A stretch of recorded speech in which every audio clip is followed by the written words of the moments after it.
할렐루야. 네, 오늘은 삼손, 태양의 아들이라는 제목으로 함께 말씀을 나누도록 하겠습니다. 오늘은 사사기 강해 12번째 시간이고요. 오늘 본문은 삼손에 관한 이야기입니다.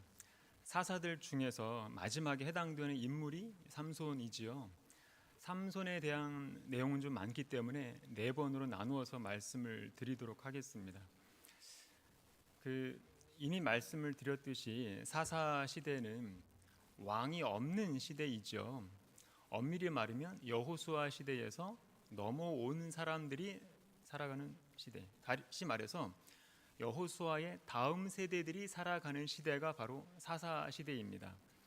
그러니까 여호수아 시대에서 왕이 다스리는 왕정 시대로 넘어가는 과도기의 시대가 이제 사사 시대라고 할 수 있는데, 원래 뭐가 됐든 과도기 시기는 항상 문제가 많은 법이잖아요. 그래서 사사 시대도 참 많은 문제들이 나타나는 그런 시대이기도 하거든요. 마찬가지로 우리 그리스도인들도 어떻게 보면 에덴 동산에서 새 예루살렘으로 넘어가기 직전 그런 과도기를 살아가는 사람들이기 때문에 그래서 참 문제가 많은 겁니다. 사람들 사이에도 많은 문제와 갈등이 있고, 문제가 많은 사람들이 살아가는 이 시대적인 환경도 문제가 많고, 나와 생각이 다르고 이념이 다르다고 막 싸우고 전쟁하고 막 그러잖아요. 언제든 문제가 없던 시절이 있었습니까? 우리 그리스도인들은 항상 문제를 안고 문제를 맞닥뜨리면서 문제를 헤쳐나가면서 살아가는 존재들이지요.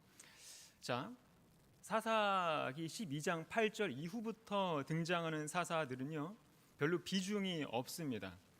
이런 사사들을 소사사라고도 하는데, 그래서 사사기 저자도 이런 소사사들을 자세히 다루지 않고 그냥 한 줄 평만 하고 끝내는 수준입니다.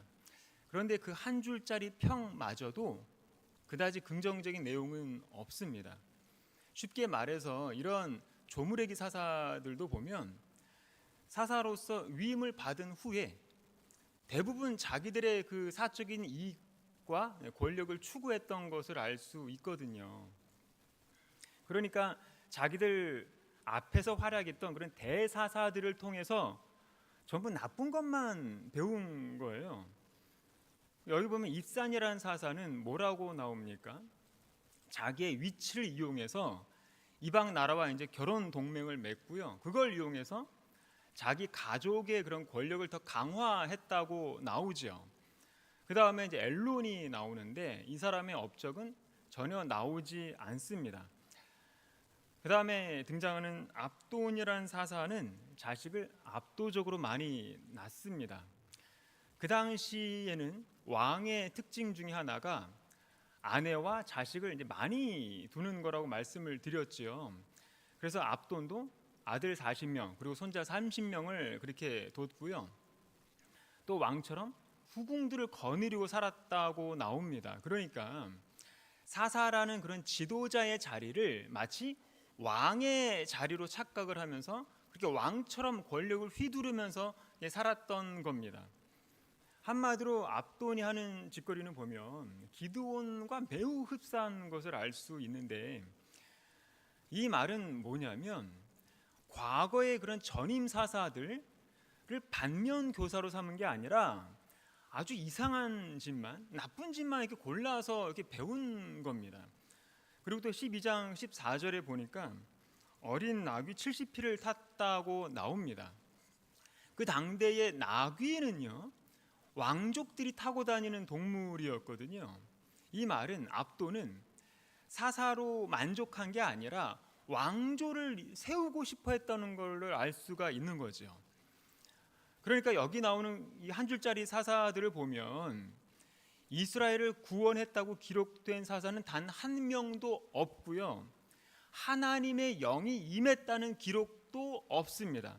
최소한 이스라엘을 하나님의 말씀으로 이끌었다고 기록된 사사는 단 한 명도 없습니다. 전부 권력의 그 자리를 이용하고 지도자의 자리를 이용해서 죄다 자기들의 그 사적인 즐거움, 그런 사사로운 영광을 추구했던 것을 볼 수가 있는 거죠. 그러니까 한 명의 그 추악한 통치자가 물러나면 이제야 새로운 세상이 올 거라고 기대를 했는데 더 심한 놈이 나타나고, 이런 식으로 계속 반복이 되는, 한마디로 매 시대마다 아주 깜깜한 암흑의 시대였던 겁니다. 그런 세상에서는 오직 하나밖에 존재하지 않습니다. 바로 악입니다. 악. 그래서 오늘 본문 1절에서도 뭐라고 시작을 하냐면, 1절에 보면 이스라엘 자손이 다시 여호와의 목전에 악을 행하였으므로 여호와께서 그들을 40년 동안 블레셋 사람의 손에 넘겨 주시니라.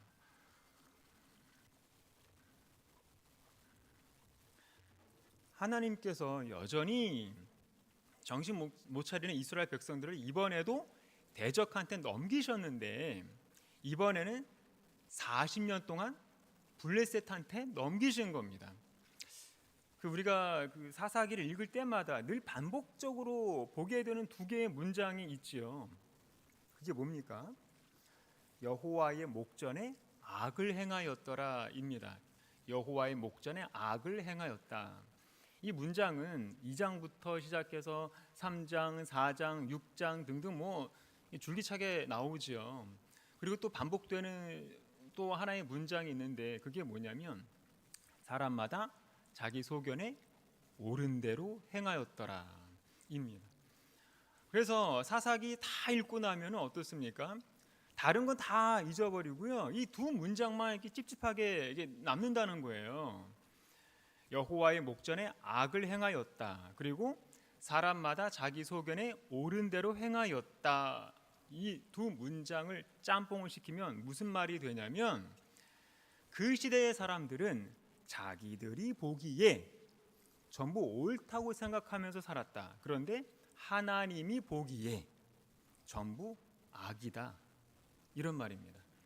쉽게 말해서 자기들이 살아가는 방식이 전혀 악하지 않다고 생각을 하면서 살았다는 거예요. 악하지 않다고 생각을 했기 때문에 무슨 말이든 무슨 행위든 다 정당하다고 생각을 하면서 살았다는 얘기입니다.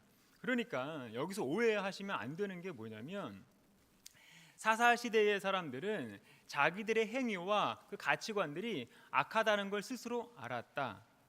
그래서 어쩔 건데, 이렇게 뻔뻔하게 배짱 좋게 살았다는 그런 말이 아니라, 사사시대의 사람들은 자기들 하는 그 모든 말과 행위, 그리고 자기들이 살아가는 그 방식이 전부 바람직하고 상식적으로 옳다고 생각했기 때문에 그렇게 살았다, 그런 뜻인 겁니다.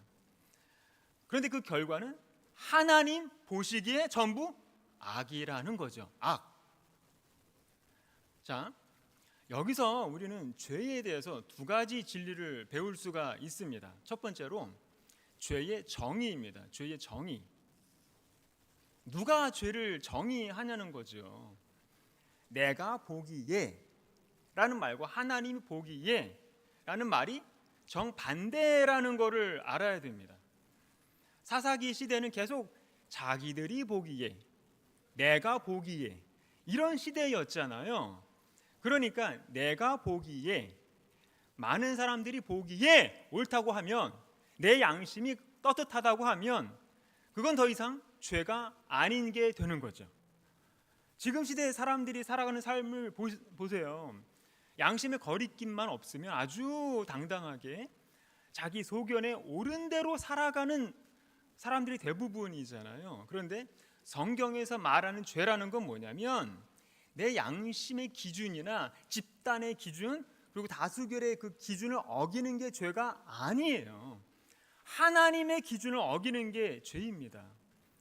그러니까 자꾸만 그 죄를 내 양심과 결부시키려는 사람들이 많은데, 죄는 내 양심과는 상관이 없습니다. 이 말은 죄의 여부는 내 양심이 가르쳐 주는 게 아니라 성경이 가르쳐 주고요, 하나님이 가르쳐 주신다는 거예요. 그렇기 때문에 내 양심의 기준이 중요한 게 아니라 하나님의 기준이 중요한 겁니다. 지금까지 우리가 살펴봤듯이 사사 시대의 사람들은 양심의 거리낌이 없었어요. 그래서 그렇게 당당하게 자기 소견에 옳은 대로 살았던 거고요. 그래서 그렇게 반복적으로 우상을 섬기면서 살아도 그게 하나님 보시기에 큰 죄가 된다는 사실을 전혀 인지하지 못했던 겁니다. 내가 뭘 잘못했는데 너희 생각을 나한테 강요하지 마. 내 생각은 이래. 이런 식으로 논리적으로 자신들의 가치관을 형성해 나갔던 겁니다. 전혀 자신들의 행위를 하나님의 기준, 하나님의 말씀의 기준으로 생각하지 않았던 거죠. 그래서 사사기 그 강의 첫 시작부터 지금까지 사사 시대와 지금 우리의 시대가 매우 흡사하다고 말씀을 드렸던 이유가 그런 겁니다. 그게 뭐냐면 지금도 마찬가지로 죄와 악뿐만 아니라 선과 윤리에 대한 그 정의를 자기 자신이 내린다는 거예요. 무엇이 옳고 무엇이 그른지를 자기 자신이 결정을 하고 판단을 한다는 거죠. 그래서 가만 들어보면 사람들마다 죄의 기준이 천차만별로 다르다는 것을 알 수가 있거든요. 아이들이 생각하는 죄의 기준이 따로 있고, 청소년들이 생각하는 죄의 기준이 따로 있고, 청년들이 생각하는 죄의 기준이 또 따로 있고, 40대가 생각하는 죄의 기준이 따로 있고, 50대가 생각하는 죄의 기준이 따로 있고, 남자와 여자가 생각하는 죄의 기준이 또 따로 있고, 그리고 심지어 목회자들이 생각하는 죄의 기준이 따로 있고 그렇습니다. 자기의 마음과 생각과 감정과 경험이 중요한 거지 성경의 기준은 이미 없어진 지 오래입니다. 우리 주변을 잘 보시면 아시잖아요. 이 시대의 대부분의 성도들이요, 스스로의 기준으로 자기 소견에 옳은 대로 살아가고 있다는 사실을 부인할 사람은 없을 겁니다. 다시 말씀드려서 지금 그리스도인들의 모습들은 대부분 내가 보기에가 기준인 거지 하나님 보시기에가 기준으로 인생을 설계하는 사람 별로 없습니다. 그렇듯이 인간인 우리는 절대로 죄를 정의할 수 없다는 것을 알아야 됩니다. 분명한 사실은 하나님과의 관계가 어긋나 있고 하나님 뜻을 어기면 이유 불문하고 그건 죄입니다. 뭐 내가 어떻게 느끼고 지금의 내 형편이 어떻고 법이 어떻고 경제가 어떻고 다수의 성도들이 뭐 어떻게 느끼고 이 시대의 교회와 목사가 어떻게 말하고 그거 상관없습니다. 천만인이 아니라고 말을 해도 하나님이 죄라고 하시면 그게 곧 죄입니다. 그래서 우리는 지금 너무 많은 죄를 짓고 있는 거예요. 자, 죄에 대한 두 번째 진리 중에서 두 번째로 죄는 우리를 잘 속인다는 겁니다. 한마디로 죄 앞에서 우리는 너무 쉽게 자기 기만에 빠진다는 겁니다. 제가 예전 그 교회에서 중고등부 학생들을 이렇게 데리고 리더 양육 훈련을 했던 적이 있습니다. 훈련이다 보니 매주마다 실천할 것들이 좀 있습니다. 그런데 많은 리더들이 잘 실천하지 못하는 부분도 있거든요. 그래서 왜 못했냐고 물어보면 그때부터 온갖 핑계를 대기 시작을 합니다. 기상천외할 정도의 변명거리들이 막 쏟아지기 시작을 하는 겁니다. 평상시 성경 공부할 때는 입 다물고 한마디도 못하는 학생들이 자기 자신을 변명할 때는 창조적인 논리들이 마구마구 나온다는 거죠. 큐티를 하지 못한 이유, 필독서를 빼먹은 이유, 학교 전도를 하지 못한 이유를 쏟아내는데 문제는 다른 학생들 전부가 서로 공감을 해준다는 거예요. 이 말은 뭐냐면 학생들은 자기들의 모습이 현재로서는 최선이라고 생각하고 있다는 거예요. 그 이유들이 자기들이 보기에 옳다고 강하게 확신하고 있는 거죠. 주일 예배를 빠지는 리더들은 더 기가 막히게 자기 합리화를 시킵니다. 시험 기간이라서, 학원을 가야 돼서요, 봉사활동을 해야 돼서요, 공연이 있는 날이라서 등등 시험 기간 되면 거의 한 달을 그런 식으로 빠지는 겁니다. 문제는 같은 교회를 다니는 부모들이 그걸 승인을 해준다는 거예요. 그런데 뭐 학생들뿐만 아니라 우리 어른들도 주일에 직장 가고 장사하고 시집 가고 장가 가고 뭐 놀러 가고 뭐 할 거 다 하기 때문에 온전한 주일을 못 지키는 경우가 얼마나 많습니까? 이게 다 누구의 기준을 맞춘 걸까요? 전부 다 자기 소견에 옳다고 생각하고 결정을 한 거지 하나님께 물어보고 결정을 했겠습니까? 우리는 생각보다 하나님의 기준을 먼저 묻지 않아요. 아주 익숙하게 내 사정부터 보고 내 감정부터 보고 내 형편부터 본다는 거죠. 그래서 하나님이 이렇게 말씀하시는 거예요. 여호와의 목전에 악을 행하였더라. 마찬가지로 사람들은요, 대부분 그런 식으로 자기들의 죄를 심리적으로 그리고 상황적으로 합리화를 시키고 있는 겁니다. 그렇기 때문에 혹시나 우리도 다들 아무런 문제가 없다고 스스로 집단 부정 상태에 빠져 있는 건 아닌지 돌아볼 필요가 있습니다. 우리의 눈으로 볼 때, 우리의 소견으로 볼 때 지금 하는 그 모든 말과 행동은 아무 문제가 없어 보일지라도 그게 전부 여호와 보시기에 악이 될 수도 있다는 사실을 심각하게 우리가 인지하면서 겸손을 우리가 회복을 해야만 되는 거죠. 오늘 본문에 나온 이스라엘 백성들의 상태가 바로 이런 겁니다. 자기들 삶에서는 하나님과 단절된 상태라는 것도 알고 하나님의 그 뜻을 거부하고 있다는 것도 알지만 그렇다 할지라도 지금 살아가고 있는 이 삶은 지금 자기들의 의식과 상식과 양심의 영역에서는 딱히 죄로 보이지 않거든요. 그래서 모든 삶에 대해서 상황에 맞는 변명거리가 늘 나오는 겁니다. 왜 그렇게 변명거리가 많은 걸까요? 그거는 이스라엘 백성들 안에 그리고 마찬가지로 우리 안에 우상이 가득하기 때문에 그렇습니다.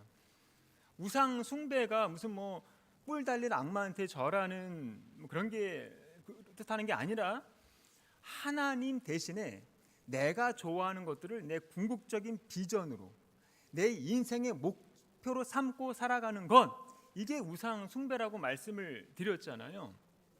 지금 당장 하나님과 바꿔도 전혀 불편하지 않은 것들, 이게 우상이라고 말씀을 드렸죠. 예를 들어서 일을 열심히 하는 사람하고 일을 우상시하는 사람하고 어떻게 구분을 할 수 있을까요?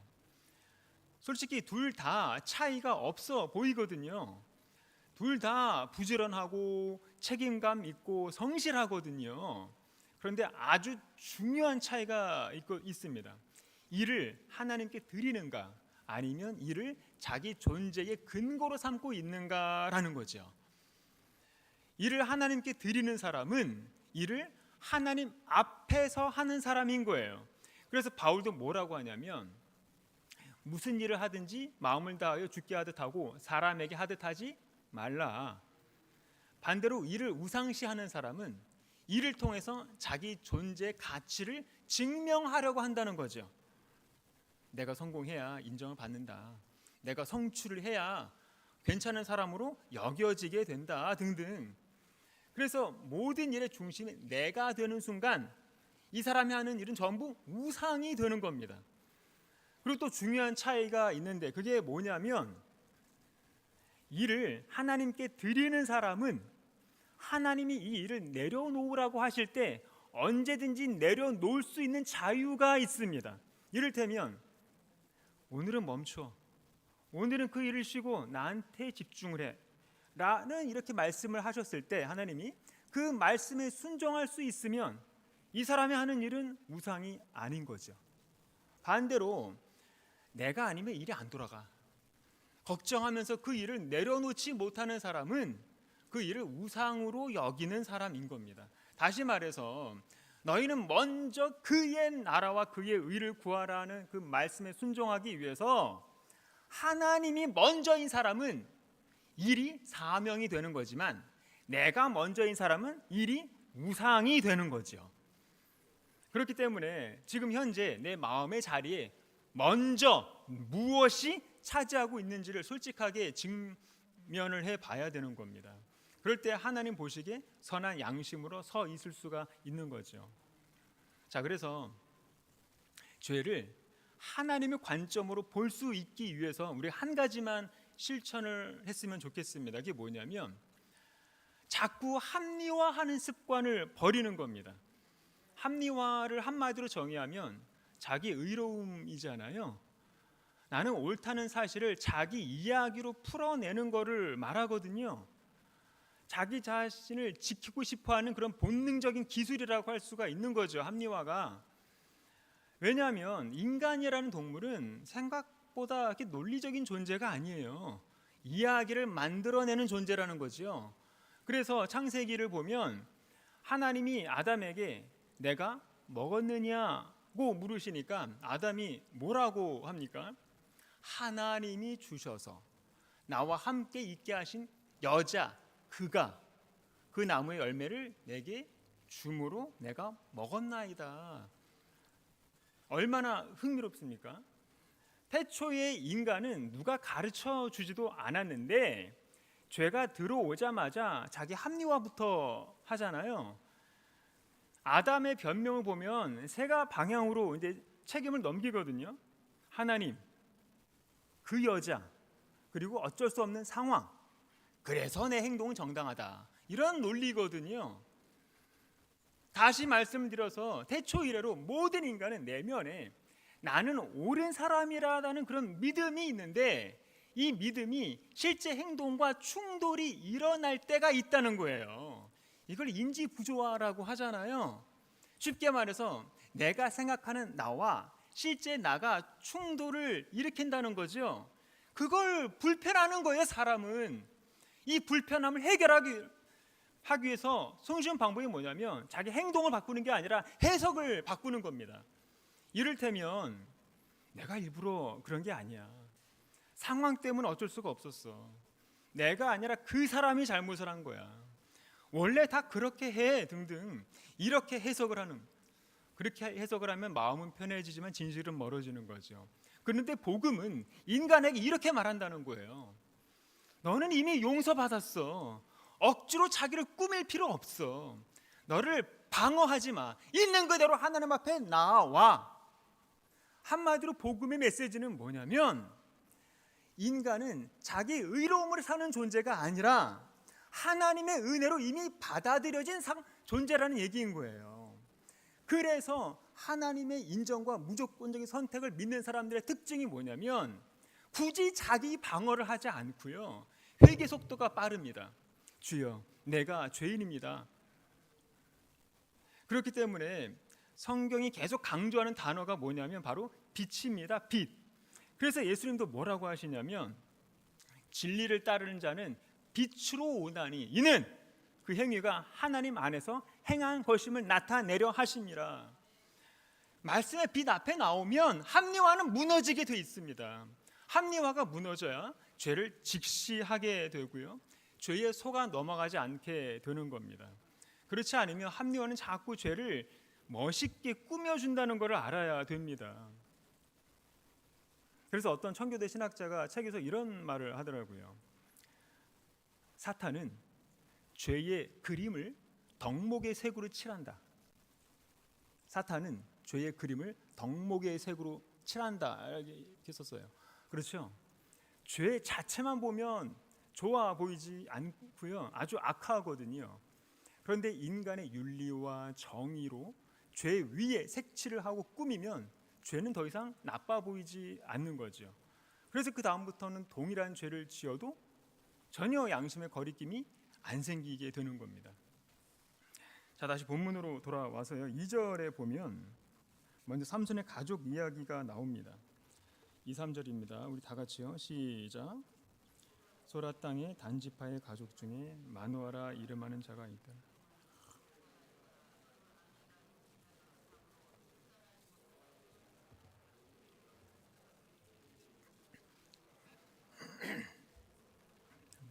하지 못하였으나 이제 임신하여 아들을 낳으리니. 자, 전에 말씀드리기를 사사는 하나님께서 당신의 그 특별한 목적을 위해서 당대에 단회적으로 한시적으로 세우신 직분이라고 말씀을 드렸고요. 영원한 사사이신 예수님을 예표하는 직분이 바로 사사라고 말씀을 드렸습니다. 그리고 삼손 이야기를 통해서도 예수님을 예표하는 많은 증거들을 볼 수가 있죠. 여기 보면 삼손의 부모가 나오는데 아빠는 마노아라고 이름이 나옵니다. 그런데 엄마는 이름이 나오지 않습니다. 그런데 실질적으로 더 중요한 인물은 엄마거든요. 왜냐하면 여호와의 사자가 아빠한테 나타난 게 아니라 그 여자에게 나타났다고 되어 있잖아요. 그렇기 때문에 여기서도 이제 슬슬 하나님께서 다시 그 백성을 구원하시기 위해서 움직이기 시작했다는 것을 알 수가 있죠. 여호와의 사자가 나타났으니까. 그런데 특이한 거는요, 삼손은 다른 사사들과는 다르게 태어나기도 전에, 잉태되기도 전에 선택된 사사라는 겁니다. 3절을 보면 내가 본래 임신하지 못함으로 출산하지 못하였으나 이제 임신하여 아들을 낳으리니. 그러니까 이 여자는 원래부터 아이를 낳을 수 없는 상태였는데 잉태도 되기 전에 여호와의 사자가 나타나서 잉태 예고를 한 겁니다. 그러면서 아이가 태어나게 되면 머리에 삭도를 대지 말라고 이렇게 말을 합니다. 나실인 규정을 말하고 있는 거잖아요. 이거는 민수기 6장에 나오는 내용입니다. 민수기에 보면 나실인은 서원한 기간 동안에 머리카락을 자르면 안 되고 술이든 포도나무에서 나는 것이든 어떤 것이든 마시면 안 되고 사체를 만지면 안 된다고 나오지요. 이 규례는 뭘 말하는 거냐면 중차대한 시기일수록 그리고 내가 하나님께 쓰임을 받는 기간에는 나를 꾸미지 않고 나의 안락과 즐거움을 포기하고 오직 거룩하게 구별되게 하나님만을 간절히 바라보게 있겠다는 그런 의지의 징표를 이제 말씀하고 있는 겁니다. 자, 그런데 4절을 보면 그러므로 너는 삼가 포도주와 독주를 마시지 말며 어떤 부정한 것도 먹지 말지니라. 원래 나실인의 규정은 나실인으로 서원한 당사자에게 적용을 하게 되는 건데 4절에 보면 삼손의 엄마에게 이 규정을 적용하고 있거든요. 엄마더러 술을 마시지 말라는 거예요. 왜 그럴까요? 그 이유는 5절에 나오죠. 5절 원어로 보면 이렇게 나옵니다. 그 아이는 모태에서부터 이미 하나님께 바쳐진 나실 사람이다. 아까 말씀드렸듯이 나실인은 서원한 그 기간 동안만 나실인의 규정을 지키도록 돼 있는 건데 삼손의 경우는 태에서부터 나실인으로 구별된 존재이기 때문에 그런 겁니다. 태에서부터 술을 안 마시려면 엄마가 안 마셔야 되는 거잖아요. 그래서 누가복음에 보면 세례 요한이 태어날 때도 동일한 명령이 주어지거든요. 그는 포도주나 독주를 마시지 아니하며 모태로부터 성령의 충만함을 받을 것이요. 자, 그런데 삼손 이야기를 계속 읽으면 읽을수록 아주 묘한 아이러니가 좀 드러나는데 그게 뭐냐면 삼손은 모태에 있을 때부터 나실인으로 구별되었지만 평생 나실인답게 살지 않는다는 거예요. 포도주 잔치에도 가고 부정한 시체에 손을 대고 물레센 여자들과 관계를 맺잖아요. 결국 마지막에 머리카락이 잘리면서 삼손의 구별은 완전히 무너지게 되는 거죠. 이 내용은 다음에 또 자세히 살펴보겠지만 어쨌거나 삼손의 이야기는 나실인의 승리 이야기가 아니라 구별을 잃어버린 나실인의 비극을 보여준다고 할 수가 있습니다.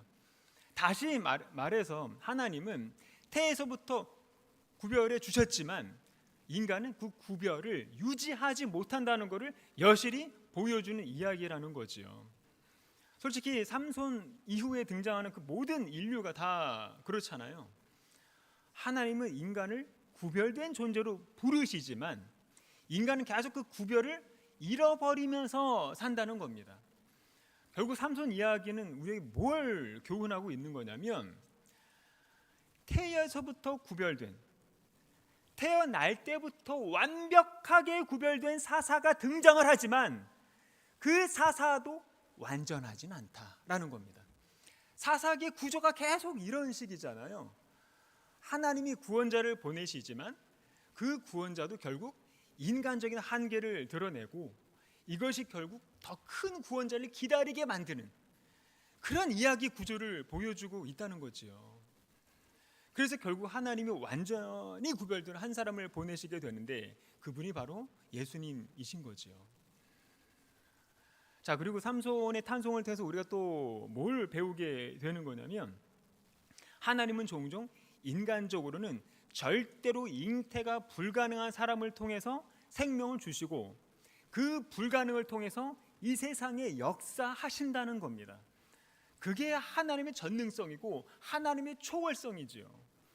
그리고 그 하나님이 우리의 하나님이라는 사실을 믿는 것이 중요합니다. 이삭도 마찬가지죠. 이미 경수가 끊어진 여성, 가임이 불가능한 여성 사라를 통해서 태어나서 하나님의 역사를 이루어나가는 그런 인물로 쓰임을 받게 되잖아요. 그리고 사무엘도 마찬가지죠. 자녀를 낳지 못해서 날마다 울면서 밤을 지새운 그 여성 한나를 통해서 태어나서 암울했던 그 한나를 이끌어가는 선지자로 쓰임을 받게 되지요. 세례 요한도 마찬가지지요. 잉태를 하지 못한 채로 나이를 많이 먹은 엘리사벳을 통해서 태어남으로 말미암아 메시아의 길을 준비하는 그런 사람으로 쓰임을 받게 되지요. 그래서 우리가 알아야 할 사실은 뭐냐면, 성경에서 불임이라는 거는 단순한 생물학적인 문제가 아니라는 거예요. 굉장히 깊은 절망을 상징하는 겁니다. 그래서 생명을 잉태하지 못하는 사람들을 성경은 죽은 자와 같다라고 하는 거거든요. 그런데 하나님은 바로 그런 인간의 절망을 구원의 시작점으로 바꾸시는 분이라는 것을 보여주고 있는 겁니다. 그래서 성경이 계속 인간들에게 도발하고 있는 게 뭐냐면, 너희가 끝났다고 생각하는 바로 그 지점이 하나님의 바로 출발점이다라는 것을 보여주는 겁니다. 이 질문을 우리에게 깨우쳐주고 있는 겁니다. 성경이. 삼손의 경우도 마찬가지죠. 그래서 삼손도 처음에는 이스라엘의 구원을 가져오는 도구의 역할을 감당을 하게 되잖아요. 하지만 다른 사사들과 마찬가지로 삼손이 가져오는 구원은 완전하지 않지요.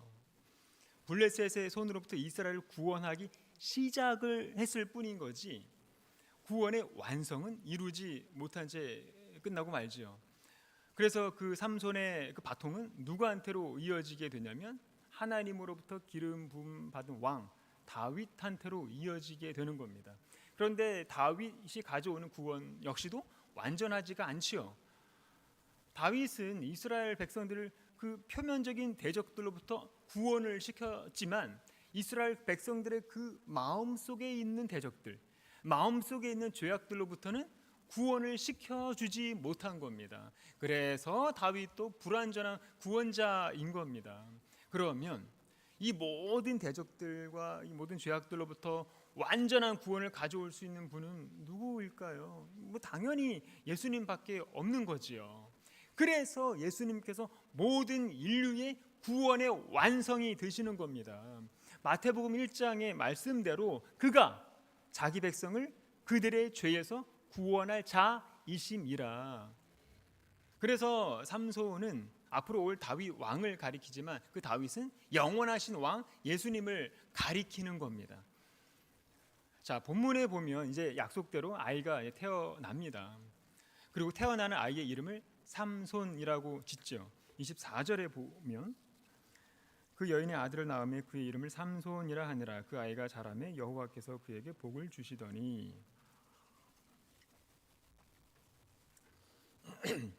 자, 13장 전체 본문을 잘 보시면 여호와의 사자는 그 여인에게 곧 아이가 태어날 것에 대해서만 예언을 했지 태어나는 아이의 이름까지는 구체적으로 예언하지 않았거든요. 그런데 이 여인은 태어나는 아이의 이름을 삼손이라고 짓습니다. 삼손 이름의 뜻은 작은 태양, 태양의 아들 이런 뜻이거든요. 그러니까 삼손이라는 그 이름은 태양신을 섬기는 가나안의 사람들의 그 우상의 문화가 그대로 반영된 겁니다. 이건 뭘 말하는 거냐면 여전히 이스라엘 사람들은 여호와를 거부하지는 않았지만 그렇다고 이방 나라의 신들을도 완전히 버리지는 않았다는 것을 증명하고 있는 거죠.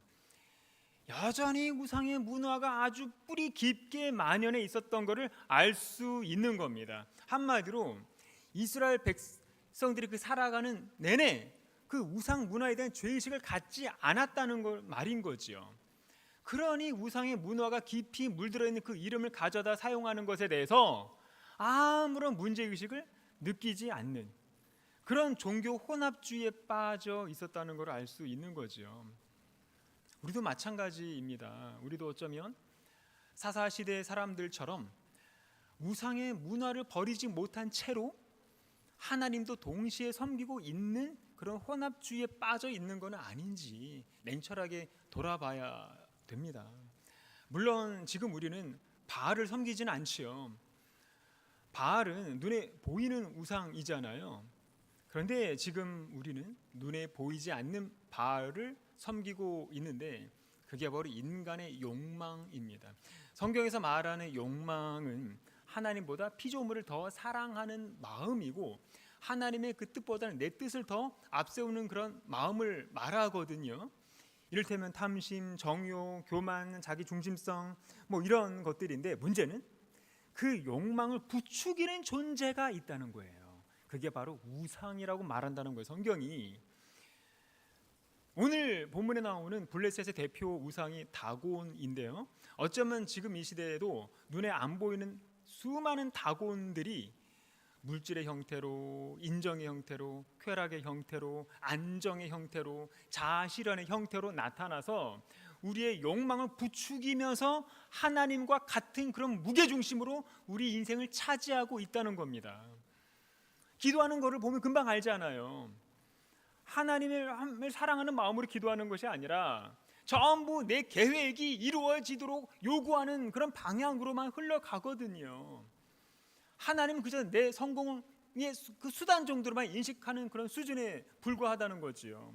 그런데 먼저 알 것은 성경의 하나님은 항상 우리에게 이렇게 말씀하신다는 거예요. 너는 나 외에는 다른 신을 내게 두지 말라. 여기서 핵심은 다른 신들을 버려라가 아니라 나 외에는 이라는 거예요. 왜냐하면 인간은 하나님을 믿지 않아서 타락하는 게 아니라 하나님 옆에 다른 것들을 놓을 때 더 심하게 타락하는 존재라는 것을 성경은 정확히 진단했던 거예요. 그래서 너는 나 외에는 이렇게 강조하는 겁니다. 그렇기 때문에 혼합주의에 빠지는 그리스도인들의 가장 위험한 점은 뭐냐면 겉으로는 신앙 잘 유지되는 것처럼 보인다는 거예요. 예배도 있고 기도도 있고 신앙적인 언어도 있거든요. 하지만 마음의 방향이 아주 조금씩 이동을 한다는 겁니다. 마치 그 배의 방향타가 몇 도만 이렇게 틀어져도 완전 다른 지역에 도착을 하는 것처럼 그렇게 자기도 모르게 변질되는 겁니다. 그렇기 때문에 하나님을 완전히 버린 것도 아니고 그렇다고 또 하나님만을 온전히 섬기지도 않는 바로 그 틈에서 우상이 자란다는 것을 알아야 되는 거죠. 바로 그 작은 틈이 스스로를 무너지게 만든다는 겁니다.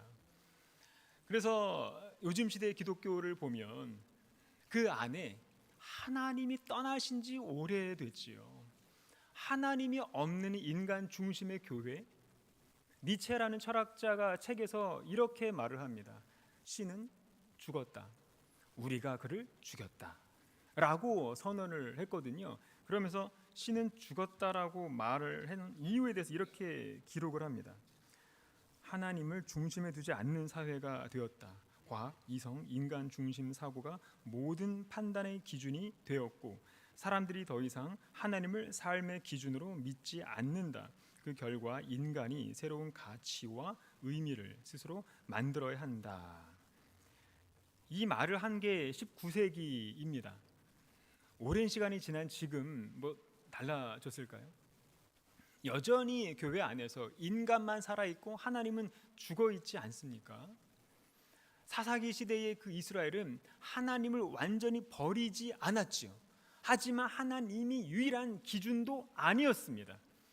오늘 본문에 보면 블레셋으로부터 40년간 지배를 당하고 있었으면서도 하나님께 부르짖은 흔적이 한 번도 안 나옵니다. 이 말은 블레셋이라는 그 세속 문화에 그냥 동화되면서 살기로 선택했다는 그런 반증인 거예요.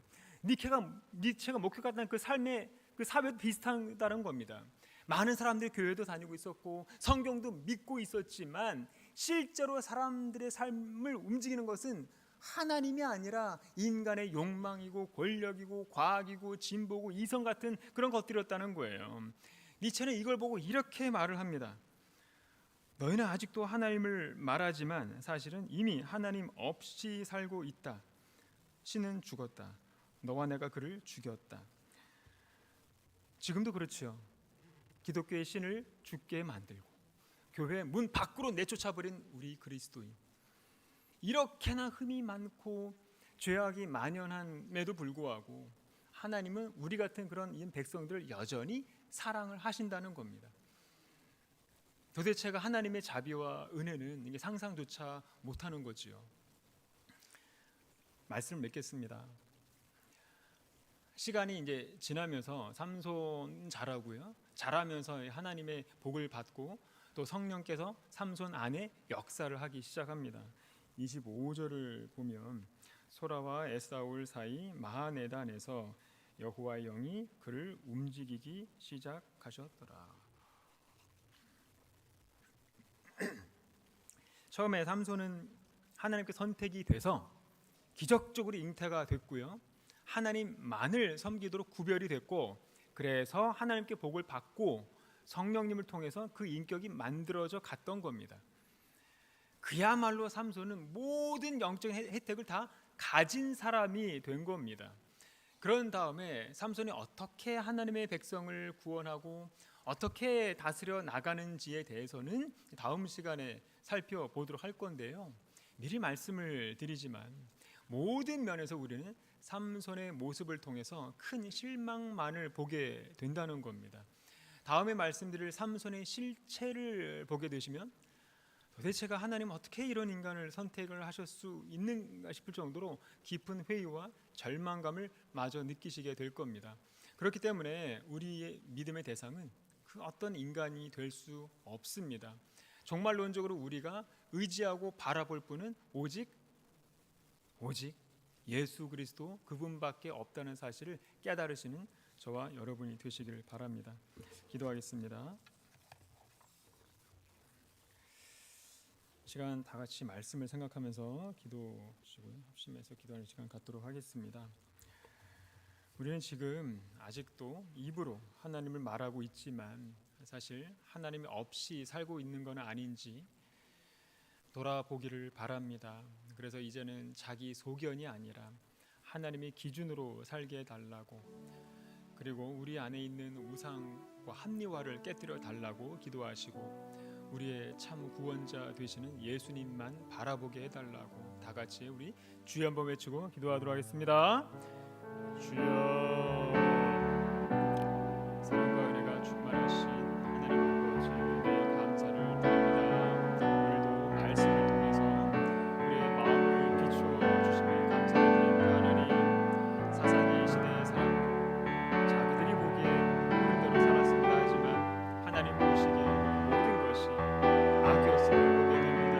혹시 오늘 우리의 모습도 그렇지 않은지 돌아보게 해주시옵소서.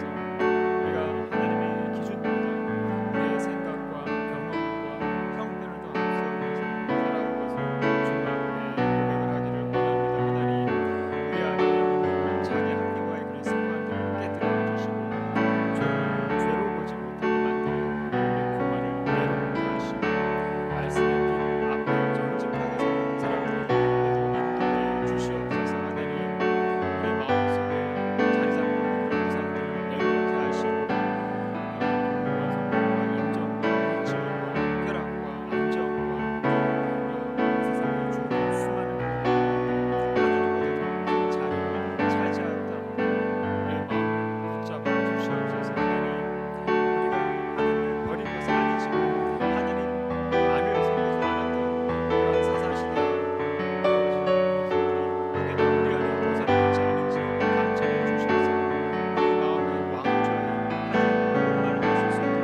사랑과 은혜가 충만하신 하나님 아버지, 은혜에 감사를 드립니다.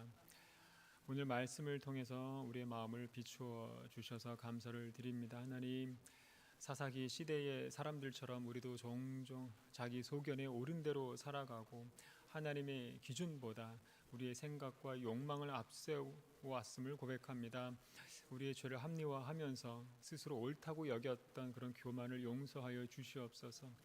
우리 마음속에서 자리 잡고 있는 그런 모든 우상과 그런 혼합된 신앙을 내려놓게 하시고 하나님 한 분만을 우리의 주인으로 모시도록 인도해 주시고 우리의 삶의 기준이 사람의 생각이 아니라 오직 하나님의 말씀이 되도록 붙들어 주시옵소서. 오늘 삼손의 이야기를 통하여서 인간의 연약함을 보게 하시고 결국 완전한 구원자는 오직 예수 그리스도 한 분뿐임을 깨닫게 하심에 감사를 드립니다. 우리의 믿음이 그 어떠한 그 사람이나 세상의 힘이 아니라 죄에서 우리를 구원하여 주신 예수 그리스도께만 향하게 하시고 오늘 주시는 그 이 말씀을 마음에 새겨서 날마다 하나님 보시기에 옳은 길을 선택하면서 살아가는 우리 모두가 될 수 있도록 인도해 주시옵소서. 감사드리며 거룩하신 예수님의 이름으로 기도드립니다. 아멘. 네, 찬송가 342장입니다.